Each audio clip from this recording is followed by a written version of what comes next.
All right, today we're going to talk about a massive shift in how businesses are built. It's a really simple but incredibly powerful idea. Stop thinking about who you need to hire next and start thinking about what you need to automate first. Let's get into it. So, if you're running your own business, I'm willing to bet you've asked yourself this exact question about 1,000 times. You've tried all the productivity hacks, the new calendars, the crazy morning routines, and you're still just drowning. You keep thinking, man, if I could just manage my time better. But what if that's the wrong question entirely? The whole idea we're exploring today is that for most entrepreneurs, it's not about managing the hours you have. It's about the fact that you just don't have enough hours in the day to begin with. You don't have a time problem. You have a capacity problem. And that changes everything. And that right there leads us straight into what's called the entrepreneur's capacity trap. This isn't a personal failing. It's a structural problem. It's baked into the math of growing a business. And spoiler alert, no amount of hustle is going to get you out of it. Let's just do the math because this is where it gets kind of nuts. A business that's actually growing needs something like 120 hours of work poured into it every single week. But you're one person. You can sustainably put in, 50 hours tops? That creates this massive structural gap of about 70 to 80 hours every single week. No to-do list app is going to magically create 80 extra hours for you. So what do? Well, up until now, you've basically had two choices to fill that gap. And these are two paths we all know really well, and frankly, they're both pretty broken. Okay, so path number one is the hustle culture default. Just grind harder. We all know how that ends, right? Total burnout with a success rate under 15%. So then you go to path number two, the traditional route, hire a team. But just look at these numbers. The first-year cost is astronomical. We're talking over $250,000, and it takes 6 to 9 months just to get them running at full speed. Add in the super high risk of turnover, you can see why neither of these is a great long-term solution. But today, there is a third path, and this is a fundamental alternative that just changes the entire equation. It's not about working harder or managing more people. It's about building a digital workforce. And this chart, wow, this just says it all. To get the capacity of a small human team to handle things like social media, design, SEO, you're looking at around $15,000 a month. In salaries, in benefits, in overhead.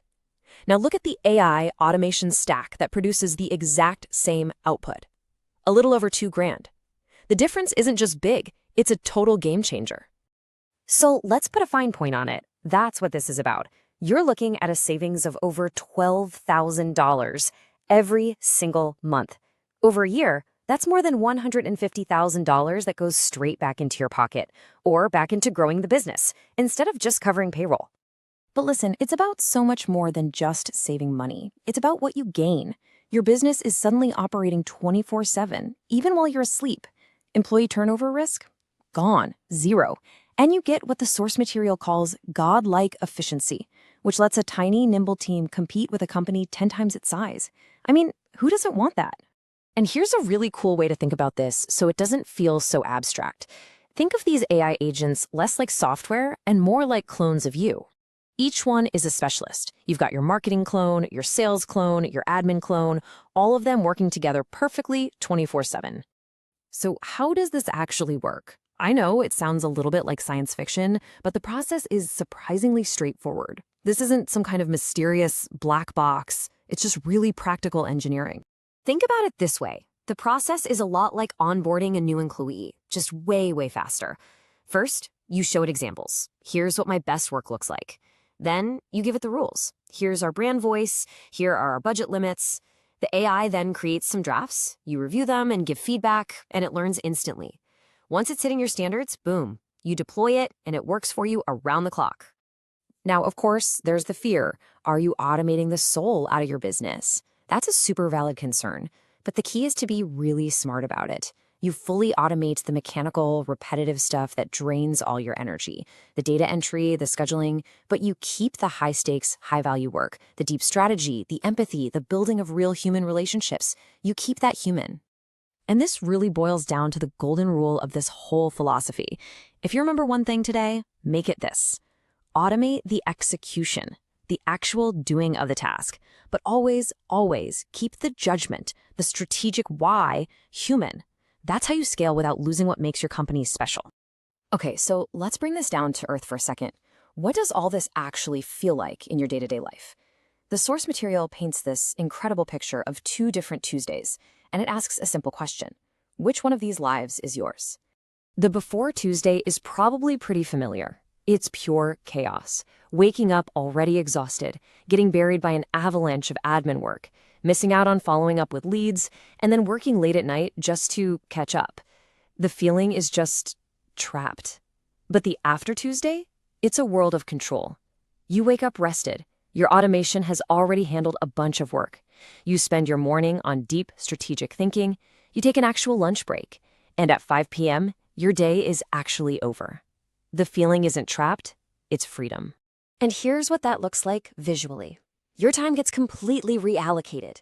Instead of spending most of your day on low-value admin, you're now just spending maybe 10% of your time on oversight. And that frees you up to spend 60% of your time on the high-value strategic work that actually grows your business. And really, that's the ultimate point here. The financial savings are amazing, don't get me wrong, but the true goal, the real prize, is to buy back the very things you probably started your business for in the first place, your time and your freedom. There's this one quote from the source material that it hits so hard for any founder. You started this business for freedom. Somewhere along the way, you built a prison. You set out to be free, but ended up trapping yourself with every single manual task you took on. So the argument here is that AI automation isn't just another tech tool. It's the key that finally unlocks the door to that prison you built. The final question then isn't really about technology. It's a choice. Are you ready to walk through that door?